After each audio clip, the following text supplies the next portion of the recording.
তুই তো ঠিকই ওর বউর কাছে যায় ওই কথা লাগাই দিলি। প্রমাণ পাইছেন? কান কথা। কথায় আছে, পেটের বিষ, দেহের বিষ সরানো যায় ঔষধের দ্বারা, কিন্তু কানের বিষ কখনো সরানো যায় না। আসসালামু আলাইকুম প্রিয় ভিউয়ার্স, আপনারা সকলে কেমন আছেন? আমি আপনাদের সেই চিরচেনা আভিজাত্যের প্রতীক ইলিয়াস ওরফে বাবু বলতেছি, বাবু আভিজাত্য ইউটিউব চ্যানেল থেকে। আমাদের আজকের পর্ব হবে জাহের আলবি ও তার প্রিয়তমা স্ত্রী মরহুমা ইকরা আপাকে নিয়ে। আমি আমার কয়েকদিন আগে একটা ভিডিওতে আমি দাবি করেছিলাম ইকরা আপার এই আত্মহত্যার পিছনে আলবি বাই নয়, তৃতীয় ব্যক্তি দায়ী। আপনারা খবর নেন। আপনারা নিশ্চয়ই, আমি একজন ছোট ক্রিয়েটর হিসেবে আপনারা আমাকে ইগনোর করেছেন, তো অসুবিধা নেই, আস্তে আস্তে ভালোবাসা হয়ে যাবে। তো আজকে আমি এমন একজন কালপিটের চেহারা আপনাদের সামনে উন্মোচন করব, ধাপে ধাপে এবং প্রমাণ সহকারে। তো শুরু করি। জাহেল আলভি, এই শয়তান বেটাটার জন্য ভিডিও না করে পারলাম না। আসলে সব কথা তো স্ট্যাটাসে লেখা যায় না। সে অ্যাক্টিং করে। শুরুই করছে লোকটাকে নিয়ে, ওনার নাম হচ্ছে জাহের আলবি। কত সুন্দর একটা নাম, অথচ উনি বলছে কি জাহেল আলবি। আসলে আমাদের বোনদের মাঝে এমন অধিকাংশ নারী আছে যারা হচ্ছে পায়ে পাড়া দিয়ে ঝগড়া করতে চায়। তো আমাদের পুরুষরা আমরা হইলাম কেমন, ওই যে ইয়ের মতো, অজগর সাপের মতো। আমরা সহজে হচ্ছে কাউকে আক্রমণ করি না। কিন্তু এই যে যারা হচ্ছে পায়ে পাড়া দিয়ে ঝগড়া করতে চায়, এদেরকে আবার ছেড়ে দেওয়া ঠিক হয় না। কিছু তো বলা লাগে, তা না হলে ওরা মাইন্ড করবে না। তো আচ্ছা, যাই হোক, আগে আমরা শুরু করি, দেখি উনি কি বলতে চাচ্ছে। ভিডিওতে কি বলতেছে, লাইভ করছে নাকি শুনছি। সে কি বলছে যে বাইরের লোক ট্রিগার করছে দেখে আমার সংসারে অশান্তি হয়েছে, আমার বউটা সুইসাইড করছে। হুম। শুনছেন? উনি বলছে যে লাইভ করছে নাকি, মানে উনি জানে না লাইভ যে করছে। আবার উনি এটা বলছে যে আলবি ভাই নাকি বলছে যে তৃতীয় ব্যক্তির জন্য তার বউ সুইসাইড করছে। তো ঠিকই তো বলছে, কিন্তু আমার প্রশ্ন হচ্ছে এই নারী কিছুক্ষণ আগে বলছো যে সে জানে না এই যে লাইভ করছে, আবার একই মুখে আবার বলতেছে যে তার লাইভের কথাগুলো বলতেছে। মানে নিচে উপরে নিচে দুই দিকে মাথা, দুই মুখো সাপ নারী। ওই যে কথা আছে না, নারী অভিনয় সেরা রে। এই আর কি অবস্থান, এই যে একটা আমরা দেখলাম আর কি। তো যাই হোক, উনি আমাদের প্রিয় অভিনয় শিল্পীর কথাগুলো একটু ভালো করে শুনি। ওনার নাম কি? মানসী প্রকৃতি। যাই হোক, শেষ শুনি। ভালো করে ট্রিগার করতে পারলে আপনার ডিভোর্স হয়ে যেত, অ্যাটলিস্ট মহিলাটা বাঁচতো, আর আপনার বাচ্চাটা মাহারা হতো না। কেন ভুলে গেছেন? আমার হাজবেন্ডের ডিরেকশনে দুই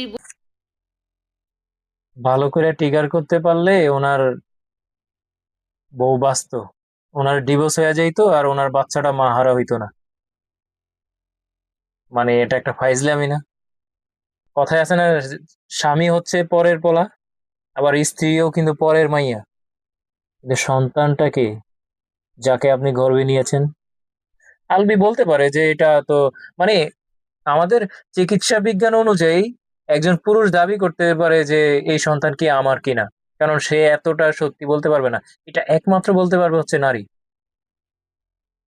অথচ সেই নারী, যেই নারী এই সন্তানকে গর্ভে নিয়েছে, সেই নারী এই সন্তানের মায়া মমতা ভুইলা এমন একটা আকাম করে ফেলছে। হুম। আমার কথায় হয়তোবা এই মুহূর্তে ইকরা আপা দোষী হয়ে যাবে, এটার জন্য আমি অগ্রিম ক্ষমা প্রার্থী। তো তারপরেও যেটা সত্যি এটা তো প্রকাশ করতেই হয়, তা না হলে আমাদের কিছু পুরুষ ভাই আছে যারা হচ্ছে হইলো মেয়েদের সামান্য নরম কথায় গইলা যায়। তো তাদের জন্য অন্তত এই কথাগুলো আমি একটু বলতে চাচ্ছি আর কি, বা শুনি, বলি।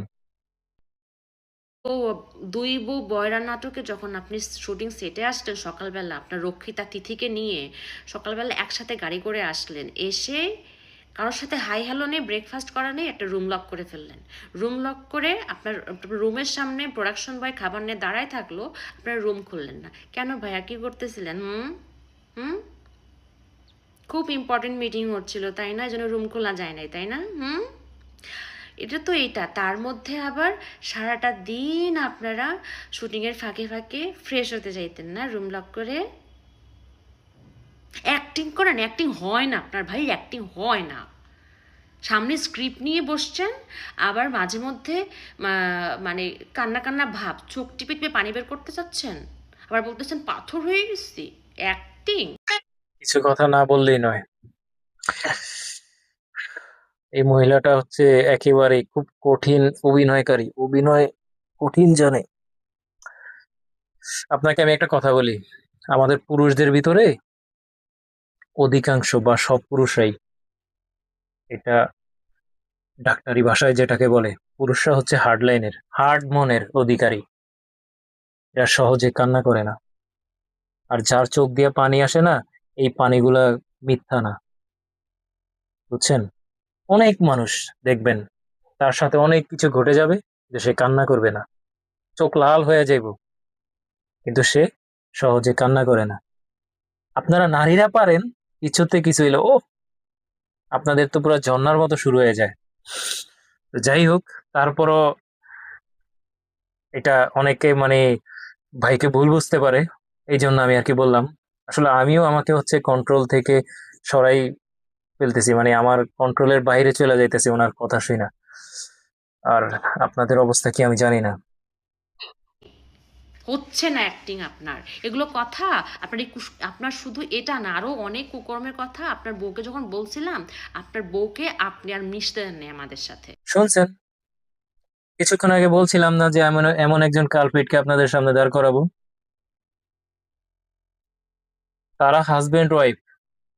ইকরা কিন্তু জানতো যে তার স্বামী হচ্ছে অভিনয় করে, সে একজন শিল্পী। জাহের আলবি ভাই, সে কিন্তু কোনো মসজিদের খতিব ছিল না, সে একজন অ্যাক্টর ছিল, সে অভিনয় করত। এবং সে একজন অভিনয়কারী এটা জেনেই কিন্তু তার কাছে ইকরা আপা বিয়ে করছে। অথচ এই মহিলা, তারা হাজবেন্ড ওয়াইফ, তারা তাদের জায়গায় ঠিক ছিল, কিন্তু এ হইলো কি মাঝখান দিয়া যায় ওই মহিলার কানের ভিতর হইলো বাজে কথা ঢুকাই দিতেছে, মানে ওই যে এই রুমের কাহিনী। আচ্ছা তুই কি দেখছস এরা রুমের ভিতরে আছিল? আমার কথা হলো সে রুমের ভিতরে ছিল, গেছে।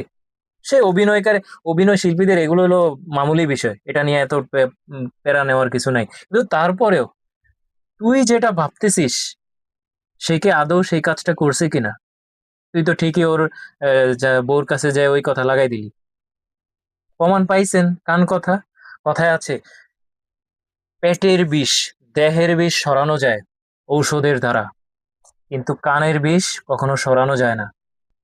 জাহির ভাই হয়তোবা জানতো না, যেমন ওনারটা হয়তোবা জানছে যে এই মহিলা হচ্ছে তার বউর কাছে বাজে কথা বলছে, এমন অনেক মহিলা হয়তোবা তার বউকে এসব বলতেছে, বলছে।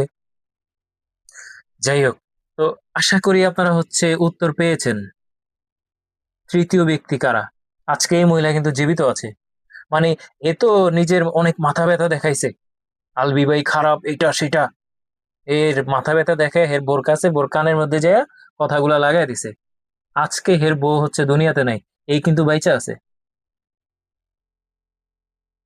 সাবধান হন, সাবধান হন আমাদের বোন, আপনারা সাবধান হন।